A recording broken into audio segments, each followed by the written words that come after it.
जीवन में अपने लक्ष्य को पाने में मदद करने के लिए 15 प्रश्न। हर व्यक्ति के जीवन में लक्ष्य होना चाहिए। एक जोड़े को और अधिक सोने की इच्छा के बावजूद ये किसी की अपनी क्षमताओं की सीमाओं को पार करने के लिए बाध्य करता है, कार्य करता है, थका हुआ महसूस करता है, आराम क्षेत्र छोड़ देता है, आदतों को बदल देता है, किसी के सामान्य आय के नुकसान के लिए कुछ करता है। लक्ष्य एक प्रोत्साहन, अथक इच्छा, ईंधन है। आपका जीवन एक जबरदस्त मूल्य है, पूरी दुनिया के लोगों के लिए नहीं बल्कि अपने लिए। इसका मतलब होगा कुछ नहीं के लिए जीना, बदलावों की हवा से कागज का एक टुकड़ा आगे पीछे होने के लिए नहीं, और जीवन भर के लिए भले ही सही दिशा बनाए रखने में सक्षम हो, लेकिन कम से कम 15-20 साल के लिए वैश्विक लक्ष्य होना आवश्यक है। और ऐसे लक्ष्य को खोजने के लिए आपको अपने आप से सही प्रश्न पूछना चाहिए। हमारा सुझाव है कि आप उनमें से 15 लोगों की सूची से परिचित हो। याद रखें कि इन सवालों के जवाब देने में आपको खुद के साथ जितना संभव हो उतना ईमानदार और स्पष्ट होना चाहिए। एक मुझे क्या उभारना है, इस प्रश्न का उत्तर देते हुए आपको ये तय करने की आवश्यकता है कि कौन सी क्रियाएं आपकी ऊर्जा क्षमता पर सकारात्मक प्रभाव डालती हैं और आपको अपने पोषित सपने के करीब लाती हैं, और इसके विपरीत आप इसे पसंद नहीं करते हैं और अपनी ऊर्जा को निकाल लेते हैं। ये कुछ आदतें, कर्म और यहाँ तक कि विचार भी हो सकते हैं। विश्लेषण के लिए अपने मन और शरीर की प्रतिक्रियाओं को ट्रैक करना महत्वपूर्ण है। उसी मामले में यदि उदाहरण के लिए लगातार थकान की स्थिति आपको कई वर्षों तक चिंतित करती है, तो ये एक संकेत है कि आपको अपने जीवन की प्राथमिकताओं पर पुनर्विचार करने की आवश्यकता है। तो मैं अपने कौशल में से कौन सा संयोजन कर सकता हूँ ताकि उनके आवेदन का परिणाम दूसरों के लिए दिलचस्प हो। अक्सर आपकी व्यक्तिगत शैली की खोज और सही उत्पाद बनाने की संभावना जीवन भर के काम पर निर्णय लेने में मदद करती है। ऐसा करने के लिए आपको अपने कुछ कौशल और क्षमताओं को संयोजित करने की आवश्यकता है। और लियोनार्डो दा विंची को याद रखें, वे न केवल सबसे महान कलाकार थे बल्कि एक आविष्कारक, वैज्ञानिक, गणितज्ञ, मूर्तिकार भी थे। अपनी प्रतिभा का एक साथ उपयोग करते हुए वे इतिहास और एक विशाल विरासत का पता लगाने में सक्षम थे। 3, मैं शुभ आवर में होने के बारे में क्या सोचता हूँ। शुभ आवर लेने की अवधि अक्सर पूरे दिन के लिए सबसे सुखद अवधि हो सकती है, क्योंकि वह विशेष रूप से सकारात्मक भावनाओं के साथ जुड़ा हुआ है। इसके आधार पर इस बारे में सोचें कि इस सुबह या शाम की प्रक्रिया को अपनाने के दौरान आप किस विचार पर आते हैं। शायद ये दुनिया भर की यात्रा के बारे में विचार है, के बारे में कैसे अपने प्रियजनों को खुश या एक आशाजनक परियोजना के बारे में जो आप करना चाहते हैं। जब आप किसी चीज के बारे में सोच नहीं सकते हैं, तो आपके पास जीवन के लिए आपकी सर्वोच्च प्राथमिकता क्या है, इस पर विचार स्पष्ट संकेत है। 4, विशेष रूप से मेरे लिए क्या महत्वपूर्ण है और आप क्या चाहते हैं। हमेशा किसी भी तरह से गठबंधन करना संभव और आवश्यक है, हालांकि आपको अपने लिए स्पष्ट रूप से निर्धारित करना चाहिए कि आपको क्या चाहिए और किसी और को क्या चाहिए। सहयोगियों, मालिकों, दोस्तों, परिवार के सदस्यों को इसका मतलब ये नहीं है कि आपको एक अहंकारी होने की जरूरत है और केवल अपने भले के लिए जीना है, लेकिन फिर भी जितना अधिक आप वह करते हैं जो आपको विशेष रूप से प्रसन्न करता है, उतना ही आपको खुशी होगी।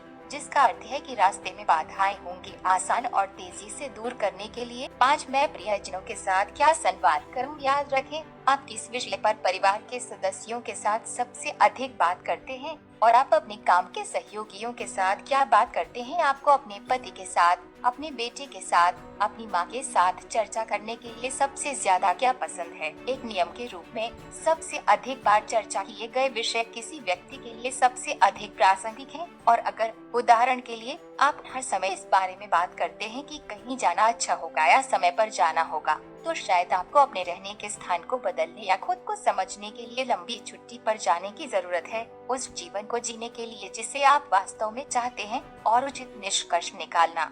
6, दूसरे मुझसे क्या पूछ रहे हैं। सबसे अधिक संभावना है निश्चित समय पर लोग आपके पास किसी भी प्रश्न के साथ आते हैं। इस बारे में सोचें कि आप किसी व्यक्ति को कौन सा विषय दे सकते हैं। आप उत्साह, रुचि और उत्साह के साथ क्या बता पाएंगे। शायद आपको इस विषय के अध्ययन में गहराई से जाना चाहिए और इसमें विशेषज्ञ बनना चाहिए। 7, मैं अपने खाली समय में क्या करूं। यहाँ निश्चित रूप से हम आपके शौक के बारे में बात कर रहे हैं। जब आप अपनी आत्मा के साथ क्या करना पसंद करते हैं, तो आपको कुछ भी करने की आवश्यकता नहीं होती है। उदाहरण के लिए अपनी कार के इंजन में तल्लीन करना, फोटो संसाधित करना, दोस्तों को उनकी छुट्टियों के लिए सही दौरे का चयन करना आदि। ये सब और साथ ही संभव है कि जीवन में आपकी गहरी बैठी जरूरतों और सच्ची प्राथमिकताओं को इंगित करता है। 8 मुझे सपनों में क्या दिखाई देता है। जैसा कि आप जानते हैं, सपनों की व्याख्या मानव व चेतन में होने वाली प्रक्रियाओं के प्रतिबिंब के रूप में की जा सकती है और अवचेतन हमेशा जानता है कि उसे क्या चाहिए, अर्थात जिसकी आपको जरूरत है। इसलिए अपने सपनों में सुराग खोजें।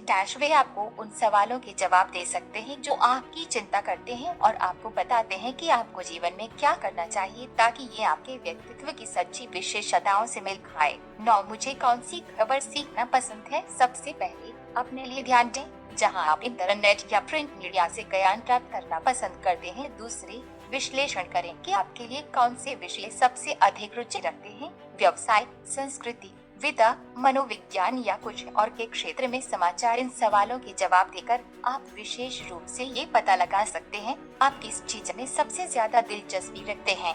10 जब हाल ही में मुझे लगा है कि मैं जी रहा हूँ, यहाँ ये समझना महत्वपूर्ण है कि आप वास्तव में जीवित व्यक्ति की तरह क्या महसूस करते हैं। वो अंदर आपकी चेतना और आपके मानस को सकारात्मक अर्थ में उत्तेजित करता है, जिसके कारण आपका दिल तेजी से धड़कना शुरू कर देता है। कुछ के लिए ये दूर की भूमि की यात्राएं है, दूसरों के लिए बड़ी संख्या में लोगों और सार्वजनिक उपस्थिति के साथ संचार। दूसरों के लिए कुछ नए का निर्माण, उदाहरण के लिए अपने खुद की कपड़े सिलाई, पेंटिंग, इंटरनेट पर वेबसाइट विकास। अपने जीवन के आखिरी कुछ पलों को याद करें जब आप न केवल अस्तित्व में थे और न ही समय बिताया था, बल्कि शब्द के पूर्ण। 11 यदि मैं दूसरों की राय का ध्यान नहीं रखूंगा तो मैं क्या करूंगा। खुशी और आत्म प्राप्ति के मार्ग पर अधिकांश लोग सार्वजनिक राय के बारे में सबसे अधिक चिंतित हैं। वे इस बारे में क्या सोचेंगे, वे कैसे मूल्यांकन करेंगे, क्या वे हिम्मत करेंगे या इसे अजीब मानेंगे। वास्तव में जनता की राय कुछ भी नहीं है, ये सिर्फ किसी का आकलन है। आपके जीवन में उनका क्या स्थान है, कुछ भी तो नहीं। दूसरों के सभी विचारों को छोड़ दें।